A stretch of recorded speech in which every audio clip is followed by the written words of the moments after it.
Սիրելի հայրենակիցներ, դուք պատրաստ եք, որ Փաշինյանը որոշի,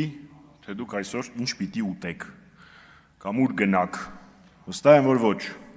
բայց ինքը արդեն փորձում է մեզ թելադրել ինչ խոսենք, ինչին հավատանք, ինչով հպարտանանք, ում հերոսացնենք։ Հաջորդը որն է, բոլորին ստիպելու է գլխարկ դնել։ Հայաստանի Հանրապետությունում այս պահին կան 50-ից ավել քաղբանտարկյալներ, մարդիկ, որոնք ազատությունից զրկված են, որովհետև Փաշինյանին դուր չի գալիս, թե նրանք ինչ են խոսում, ինչպես են մտածում, ինչին են հավատում։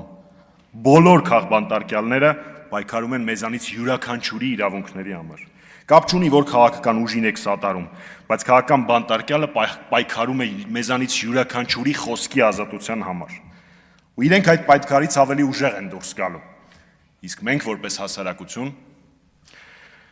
նրանցից մեկը, Նարեկ Սամսոնյանը, դիմել է պայքարի ամենածանր, ամենածայրահեղ միջոցներից մեկին, հացադուլին, եւ արդեն 12 օր հացադուլի մեջ է։ Նա պայքարում է ոչ միայն իր ազատության, այլ նաեւ իր առողջության հաշվին։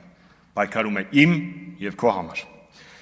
Նարեկի եւ մեր մյուս ընկերների պայքարին անտարբերությամբ պատասխանելը առնվազն անշնորհակալ կլինի։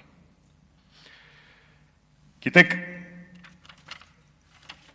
ինձ գլխարկներ չեն սազում, եւ ես չեմ պատրաստվում սկսել հարվածային գործիքների վրա նվագել սովորել, ոչ էլ պատրաստվում եմ լռել կամ հավատանքս փոխել, համակերպվել։ Պայքարի այլընտրանքը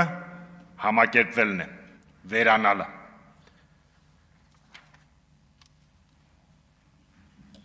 Կապ չունի, թե քաղբանտարկյալը, որ քաղաքական ուժին է սատարում, ինչ ելույթներ է ունեցել։ Մեզանից յուրաքանչյուրի պարտքն է իրենց զոհողությանը գոնե անտարբերությամբ չպատասխանել։ Մենք չենք կարող լինել այն հասարակությունը, որը կհանդուրժի դատարանում մահացած Արմեն Գրիգորյանին կամ Նարեկին կամ անազատության մեջ գտնվող Բարերարին կամ անազատության մեջ գտնվող Սրբազանին։ Ազատություն բոլոր քաղբանտարկյալներին։